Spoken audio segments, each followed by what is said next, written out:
오늘은 우리에게 주신 한 아들이라는 제목으로 말씀을 나누겠는데요. 이렇게 제목 잡아서 6절에 보면요. 한 아들을 우리에게 주신 바 되었다고 나오기 때문입니다. 이 한 아들이 바로 예수님을 가리키고 있습니다. 하나님께서 우리에게 주신 한 아들은 바로 예수님이신데, 오늘은 이제 성탄절이잖아요. 우리가 그 예수님을 믿을 때 우리들의 삶에 이제 일어나는 변화들에 대해서 오늘 말씀으로 좀 같이 나눌 텐데, 첫 번째로는요, 우리에게 주신 한 아들은 흑암 가운데 빛을 비추십니다. 1절인데요. 전에 고통받던 자들에게는 흑암이 없으리로다. 옛적에는 여호와께서 스불론 땅과 납달리 땅이 멸시를 당하게 하셨더니 후에는 해변길과 요단 저쪽 이방의 갈릴리를 영화롭게 하셨느니라. 먼저 1절에요. 전에 고통받던 자들에게는 흑암이 없으리로다라고 하는데요. 여기서 이 고통이라는 단어는요. 강요하다, 압박하다, 공경에 처하다라는 뜻에서 파생이 되었습니다. 그러니까 이것은 우리가 받는 외적 압력이라고 여러분들이 생각을 하시면 됩니다. 우리가 얼마나 많은 외적인 압력들을 받으며 살아가고 있습니까? 그래서 그 외부로부터 압력을 받았던 대표적인 지역이 여기 보면요. 스불론 땅, 납달리 땅, 해변의 길 요단 저쪽 이방의 갈릴리 이곳이 이스라엘 영토를 보면요. 그 북이스라엘 맨 위쪽에 스불론과 납달리 이곳이 멸시와 고통을 받았던 곳입니다. 제일 먼저 외부의 침입을 받았던 곳이기도 하며 북이스라엘은요.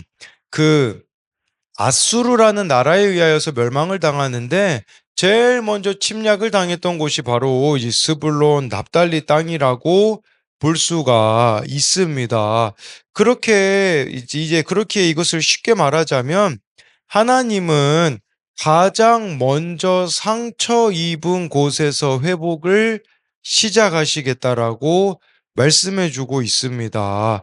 그래서 이 지역은요, 또 갈릴리는 여기 보면요, 이방의 갈릴리라고 나오지 않습니까?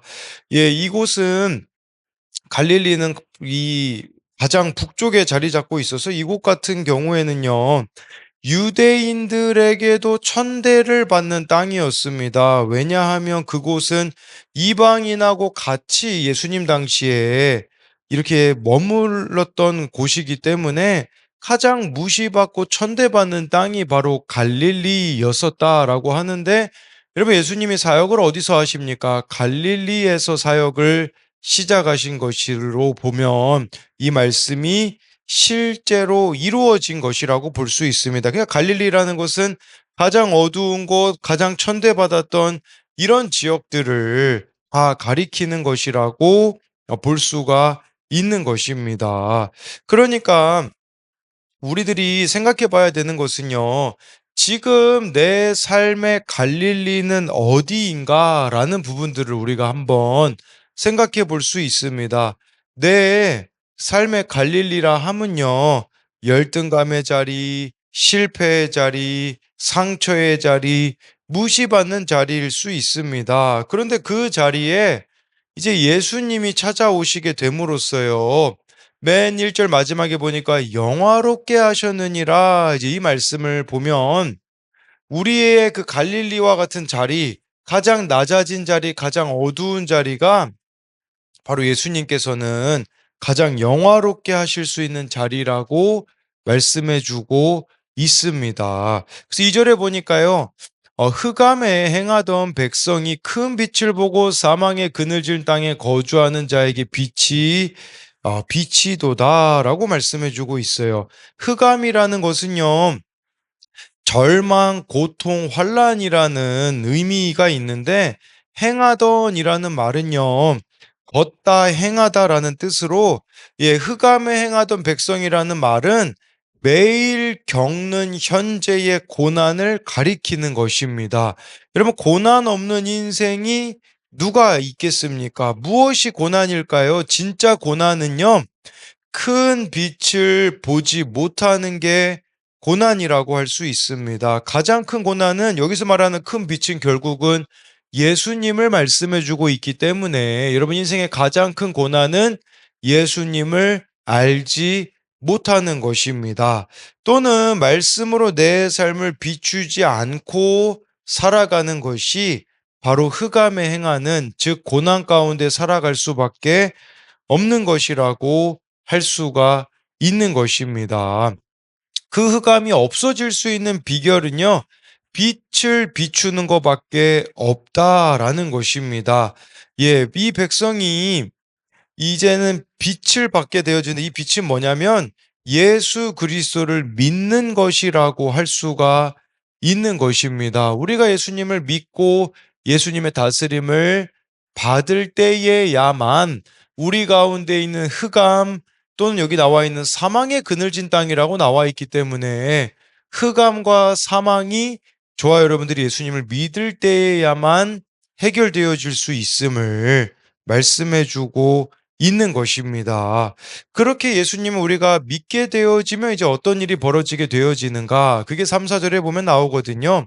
주께서 이 나라를 장성하게 하시며 그 즐거움을 더하게 하셨으므로 주수하는 즐거움과 달취물을 나눌 때의 즐거움 같이 그들이 주 앞에서 즐거워하오니 이는 그들이 무겁게 맨 멍에와 그들의 어깨의 채찍과 그 압제자의 막대기를 주께서 꺾으시되 미디안의 날과 같이 하셨음이니이다.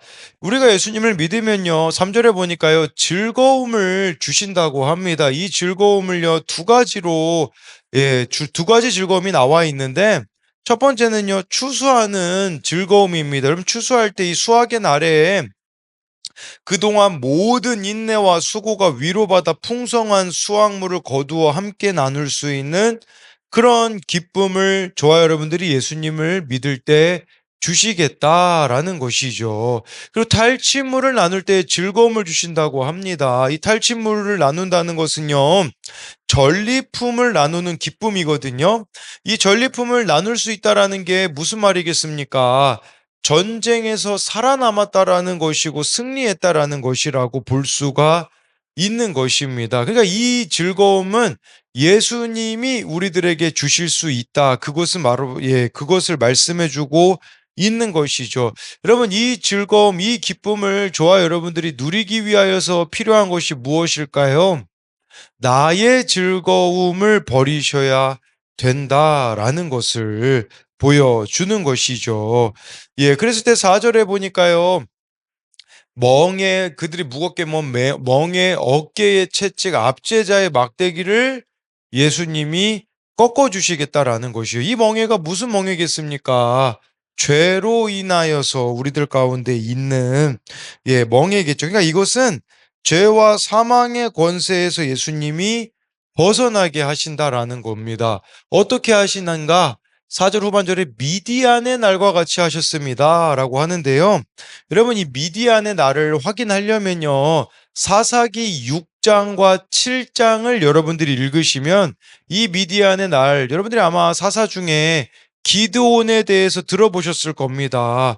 기드온이요 300용사로 말도 안 되는 미디안의 군인들을 무찌르는 그 일들이 바로 사사기 6장하고 7장에 보면 나와 있습니다. 하나님이요 기드온의 300용사를 사용하여서요. 네, 정말 이렇게 미디안의 숫자는 정말 그에 비하면 어마어마했었거든요. 그 전쟁에 승리하신 것처럼 예수님이 이 땅에 오심으로써 사탄의 억압과 죄의 멍에를 완전히 깨뜨리는 그 시작을 하시겠다라는 것을 우리들에게 말씀해 주고 있습니다. 그러니까 저는 이 기쁨, 이 승리는 저와 여러분들이 예수님의 다스림을 받으며 매일매일 살아갈 때야만 주어질 수 있다라는 것을 기억해야 된다라는 것입니다. 저는 어제 말씀을 묵상하면서 신앙의 회색지대에 있는 사람들에 대해서 언급을 했습니다. 신앙의 회색지대라 함은 이것도 아니고 저것도 아닌 신앙이라고 설명을 했습니다. 왜 신앙의 회색지대에 머무르게 될까요? 제가 곰곰이 생각해 봤는데 우리들의 삶에 사각지대가 있으면 신앙이 회색지대가 됩니다.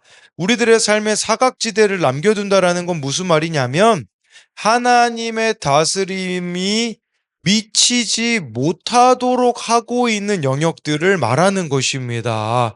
그러니까요, 여기에는 하나님의 다스림을 내가 받기 싫어하는 영역들이 있을 수 있습니다. 그것은 나의 시간, 나의 생각, 나의 물질, 나의 가치관, 나의 세상에서의 즐거움, 이런 것들을 저와 여러분들이 내려놓지 못한다면 3, 4절이 우리들의 삶에 이루어질 수 없는 것이죠. 하나님이 주시는 기쁨, 또 하나님이 주시는 승리라는 것을 경험할 수 없다라는 것이에요. 그래서 우리들의 온 삶 가운데 하나님의 다스림이 미칠 수 있는 그런 삶의 구조로 나아가야 된다라는 겁니다. 그래서 이것에 대한 적용 질문은요.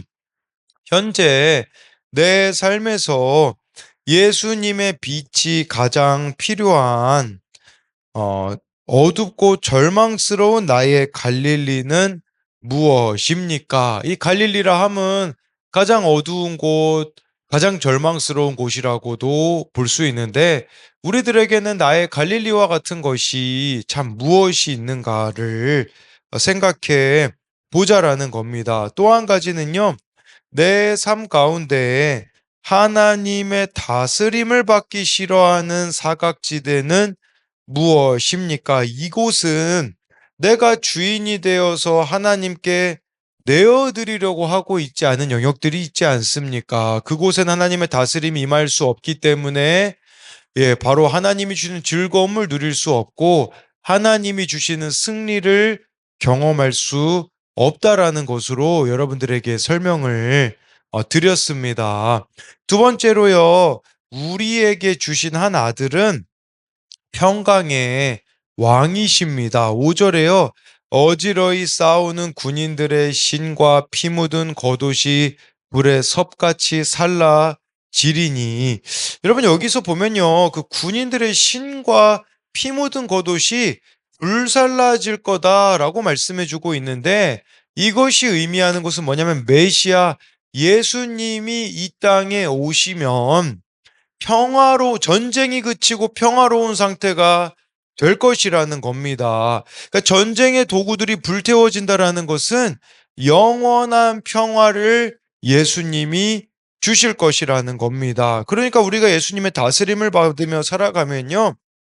더 이상 전쟁 방식의 삶을 살지 않아도 된다라는 것입니다. 근데 여러분 지금 이 사회가 어떻습니까? 전쟁 방식의 삶을 우리들에게 요구하고 있습니다. 마치 약육강식의 사회처럼 있잖아요. 끊임없이 상대방을 적으로 여기라고 하죠. 힘의 논리로 살아가려고 하죠. 얼마나 많은 경쟁 속에서 살아가고 있습니까? 그러니까 그 세상 방식, 전쟁 방식의 삶에는요, 참된 평화가 이루어질 수가 없다라는 것입니다. 그래서 예수님을 믿음으로써만 우리들에게는 진정한 평화가 주어진다라는 것입니다.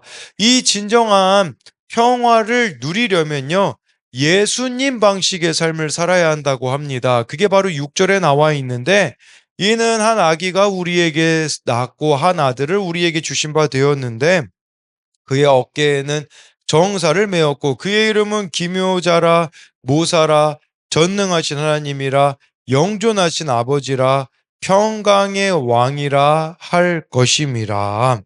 이것은 바로 한 아기 예수님이 하나님의 아들이신 예수님이 인간의 몸을 입고 오시는 것을 말씀하십니다. 여러분 예수님 방식의 삶은요. 낮아짐에 있음을 보여주는 것입니다. 아니 하나님하고 동등하신 그분이 인간의 몸을 입고 이 땅에 오셨다라는 것은 얼마나 낮아지셨는가라는 것입니다. 그러니까 우리도 이 평강의 왕이신 예수님을 따라간다라는 것은요.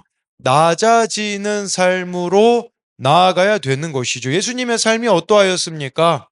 말구유에서 십자가로였습니다. 예수님이 말구유에서 태어나시지 않았습니까? 그런데 그분은 십자가에서 죽으셨습니다. 그분의 시작과 끝을 보십시오. 말구유인데 십자가로 끝났다라는 건 더 낮아지셨다라는 의미가 있는 것이죠. 그러니까 우리가 예수님의 삶의 방식을 따라간다라는 것은 바로 낮아짐이다라는 것이죠. 또 여기 보면요. 그의 어깨에는 정사를 메었다라고 말씀하시는데요. 예수님이요. 모든 무거운 짐을 감당하신다라는 겁니다. 이 죄의 짐은 예수 그리스도만 해결하실 수 있다라는 것입니다. 그러니까 여러분들이 인생의 짐, 죄의 짐을 누구에게 맡겨야겠습니까? 바로 예수 그리스도께 맡기는 삶으로 나아가야 된다라는 것입니다. 이 죄의 짐을 예수님께서 감당하시기 때문에 우리는 이 죄에 대하여서 고백할 수 있고 회개로 돌이킬 수가 있는 것입니다. 그리고 그의 이름은 기묘자라 모사라라고 나오는데 그런데요 이게 좀 번역이 잘못됐습니다. 그냥 기묘한 모사라 이렇게 번역하는 게 맞습니다. 이 기묘한 모사라는 게 무슨 말이냐면 영어 성경으로 보면요. 원더풀 카운슬러라고 해가지고요. 놀라운 상담자다. 이제 그런 의미가 있어요. 예수님의 이름이 놀라운 상담자다라고 말씀해 주고 있는데 이것이 의미하는 것은 뭐냐면 예수님이 신적인 지혜를 가지신 분이다라는 것입니다. 예. 우리가 인생에 얼마나 많은 지혜들이 필요합니까? 근데 좋아요, 여러분들이 예수님께 나아갈 때에 예수님께서는 정말 놀라운 그 구원의 지혜를 우리들에게 허락하신다라는 것입니다. 또는 우리를 향한 그 놀라운 계획을 저와 여러분들이 예수님을 믿고 알아갈 때야만 비로소 알게 된다라는 게 바로 기묘한 모사라에 있고요. 전능하신 하나님이라고도 나와 있잖아요. 이것은 전쟁과 관련된 단어로서 적과 싸워 승리하게 하신다라는 것입니다. 그럼 우리의 적이 누구입니까? 혈과 육이 아닙니다. 인간이 아니라는 거죠. 우리의 적은 바로 사탄입니다. 그 사탄과 싸워서 우리가 어떻게 승리할 수 있겠습니까? 바로 예수 그리스도의 이름을 의지할 때야만이 우리가 승리할 수 있다라는 것이죠. 또 영존하신 아버지라는 것은요. 예수님이 하나님의 그 정의와 공의를 그대로 준행하실 것이라는 것을 말씀해 주고 있습니다. 그리고 평강의 왕이라고 하는 것은요. 하나님으로부터 이 통치권을 위임받아 예수님이 다스릴 것이라고 말씀해 주고 있습니다. 그런데 그 평강의 왕이신 예수님이 선택하신 방법이 무엇입니까? 십자가 지는 방식의 삶이었었다라는 것입니다. 그럼 여러분들의 가정에 평강이 임하기 위하여서 직장과 삶의 자리에서 평강이 임하기 위하여서 필요한 것은 무엇이겠습니까? 바로 내가 십자가 지는 삶을 사는 거, 십자가 지는 적용을 하는 삶만이 평강이 이루어지는 통로라는 것입니다. 7절에 보면요. 그 정사와 평강의 더함이 무궁하며 또 다윗의 왕자와 그의 나라에 군림하며 그 나라를 굳게 세우고 지금 이후로 영원히 정의와 공의로 그것을 보존하실 것이라 만군의 여호와의 열심히 일을 이루시리라. 네, 그래서요. 예수님을 통해서 이루어질 것에 대하여서 말씀해 주고 있는데 제가 좀 주목해서 봤던 단어는 만군의 여호와의 열심히 일을 이루시리라. 여기서 이 열심이라는 단어가요. 질투하다라는 단어에서 파생이 됐습니다. 그래서요. 사랑하는 대상을 향한 불타는 열정을 의미하거든요. 하나님은 질투하신 하나님이에요. 놀라운 열정으로 우리에게 뭘 이루기를 원하시는가?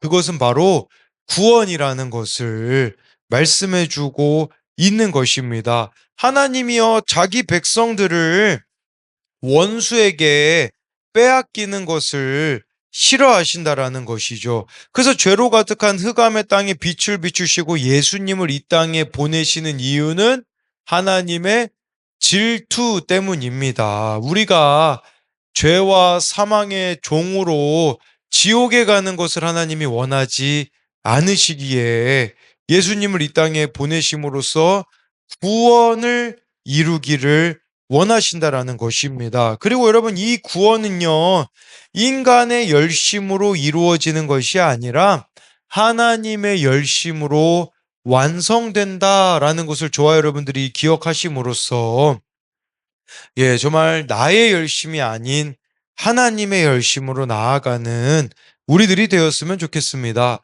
그래서 이것에 대한 적용 질문은요, 어, 내가 이제 여전히 붙들고 있는 세상의 방식은 무엇입니까? 예수님의 다스림을 받는다면 어떻게 달라질 수 어, 있습니까?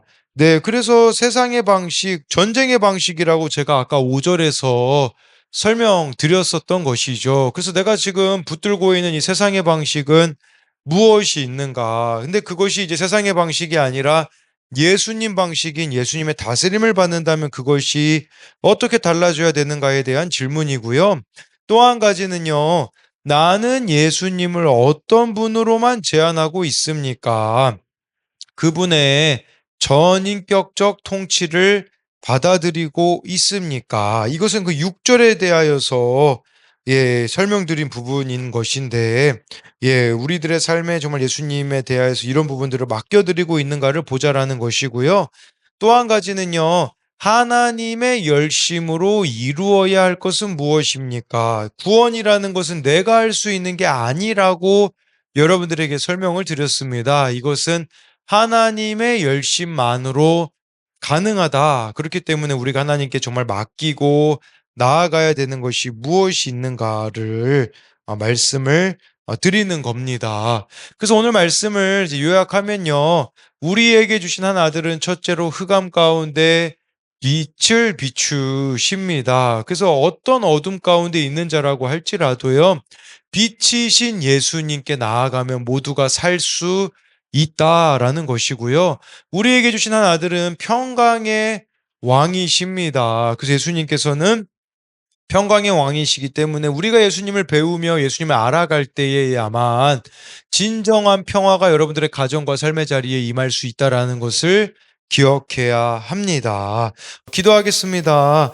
살아계신 하나님 아버지, 오늘 말씀을 통하여서 하나님께서 한 아들을, 예수님을 이 땅에 보내시는 것은 흑암 가운데 있는 자들 가운데 빛을 비추기 위함입니다. 하나님, 정말 멸시받는 땅 갈릴리에 있는 인생들이 너무나 많이 있습니다. 흑암에 갇혀 있고 두려움에 갇혀 있고 여러 가지 어두움이 나를 둘러싼 그때가 바로 예수 그리스도를 만날 때라는 것을 기억하게 하여 주옵소서.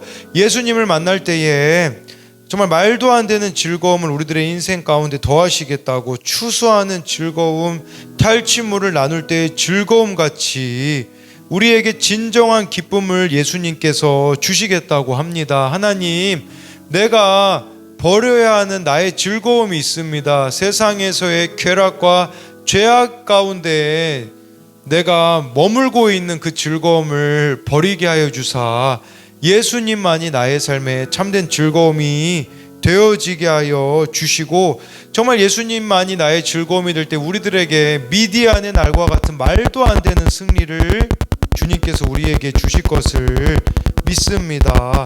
또한 오늘 말씀 가운데 이 모든 죄의 문제를 해결하실 수 있는 분은, 인생의 문제를 해결하실 수 있는 분은 예수 그리스도밖에 없다라는 것을 우리가 믿음으로 나아갈 때에 하나님의 열심으로 우리들의 구원이 이루어지고 뿐만 아니라 우리의 가정의 구원도 이루어지는 역사들이 우리들 가운데 나타나게 하여 주실 것을 믿으며 살아계신 예수님 이름으로 기도드립니다. 아멘.